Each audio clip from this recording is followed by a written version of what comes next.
Yemen में निमिषा प्रिया को मौत की सजा टल गई है, लेकिन माना जा रहा है कि मृतक का भाई अब और ज्यादा बड़ी चुनौती बन सकता है। अब उनका क्या कहना है और कैसे अब संभावना बचने की बहुत कम हो गई, ये इस वीडियो के जरिए मैं आपको बताती हूँ। देखिए, केरल की नर्स निमिषा प्रिया यमन के एक नागरिक मेहदी की हत्या मामले में मौत की सजा का सामना वहां कर रही हैं। 16 जुलाई को उन्हें ये सजा होने वाली थी, जिसे मध्यस्थता के जरिए टाल तो दिया गया, लेकिन मेहदी के भाई के सख्त बयान से उनके बचने की संभावना अब बहुत कम हो गई है। यमन के नागरिक तलाल अब्दो मेहदी की हत्या के लिए मौत की सजा का सामना कर रही केरल की नर्स निमिषा प्रिया की ये जो सजा उन्हें दी जानी थी वो बुधवार 16 जुलाई को दी जानी थी, जो कि फिलहाल के लिए मध्यस्थता हुई और उसके बाद टाल दिया गया। लेकिन अब उनके बचने की संभावना बेहद कम हो गई है। ऐसा इसलिए क्योंकि आखिर वक्त में इस सजा के टलने के बाद मेहदी के भाई अब्देल फतेह मेहदी ने बेहद कड़ा बयान देते हुए बुधवार को ये कहा है कि इस सजा को रुकवाने वाले अच्छी तरह से जानते हैं कि परिवार सुलह करने के लिए किसी भी हालात में तैयार नहीं है। ऑनलाइन किए गए एक पोस्ट में मेहदी के भाई ने लिखा, जिन लोगों ने सजा रुकवाई है वो अच्छी तरह से जानते हैं कि परिवार सुलह के लिए किसी भी कोशिश को पूरी तरह से खारिज करता है। मध्यस्थता और सुलह के मामले में अब जो कुछ भी हो रहा है वो ना तो नया है और ना ही हैरान कर देने वाला है। इस पूरे मामले के दौरान मध्यस्थता की बड़ी कोशिश की जाती रही है, हम पर दबाव डाला गया, लेकिन उससे हमारा मन नहीं बदला है। हमारी मांग साफ है और वो है बदला, और कुछ भी हमें नहीं चाहिए, चाहे कुछ भी क्यों ना हो जाए। आपको बता दें कि मृत यमनी नागरिक मेहदी का भाई सिर्फ और सिर्फ बदला चाहता है। अब्देल ने पहले इस बात की घोषणा की थी कि निमिषा प्रिया को 16 जुलाई को सुबह 9 बजे मौत की सजा दी जाएगी, लेकिन अंतिम वक्त में उनकी ये जो सजा है मौत की वो कुछ वक्त के लिए आगे बढ़ा दी गई है।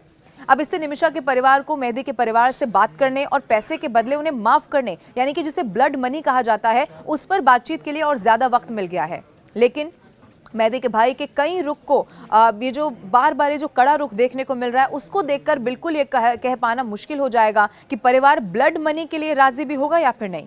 मेहदी ने अपने पोस्ट में निमिषा प्रिया को सजा दिलाने की कसम खाते हुए कहा है कि खून खरीदा नहीं जा सकता, न्याय को भुलाया नहीं जाएगा, सजा जरूर मिलेगी, चाहे रास्ता कितना भी लंबा क्यों ना हो। आखिर वक्त में कैसे निमिषा प्रिया की जो ये सजा थी मौत की वो भी रुक गई, ये भी मैं आपको बताती हूँ। निमिषा प्रिया को 16 जुलाई को ये मौत की सजा दी जानी थी, लेकिन केरल के एक प्रमुख मुस्लिम धर्मगुरु के हस्तक्षेप से ये सजा फिलहाल के लिए टाल दी गई है।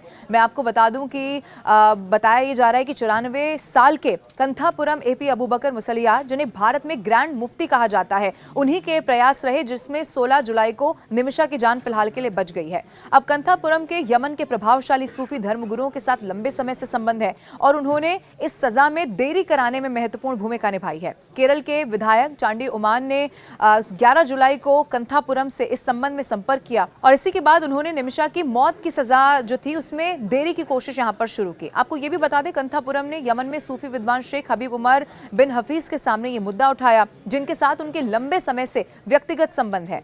हबीब उमर इससे पहले कंथापुरम के नेतृत्व वाली संस्था मरकज की तरफ से आयोजित एक अंतर्राष्ट्रीय सम्मेलन में भाग लेने के लिए कोझिकोड आए थे। यमन के जिस उत्तरी हिस्से में निमिषा प्रिया कैद हैं, वहां के आदिवासी समुदायों में हबीब उमर का काफी प्रभाव माना जाता है। और मैं आपको ये भी बता दूं, कंथापुरम के कहने पर उन्होंने तुरंत अपनी कोशिशें और तेज कर दी। उनके ऑफिस ने यमन की राजधानी जो कि सना है, वहां के अधिकारियों और मेहदी के परिवार दोनों से फौरन संपर्क साधा। उनके कहने पर उत्तरी यमन में उनके प्रतिनिधियों की अगुवाई में एक इमरजेंसी मीटिंग बुलाई गई, जिसमें सना के प्रांतीय प्रशासन के प्रतिनिधि, सना आपराधिक न्यायालय के सर्वोच्च न्यायालय के न्यायाधीश बताया जाता है। इसके अलावा मृतक के भाई और आदिवासी नेता इसमें शामिल रहे और आखिरकार फिलहाल के लिए इसे आगे बढ़ा दिया गया, यानी कि टाल दिया गया।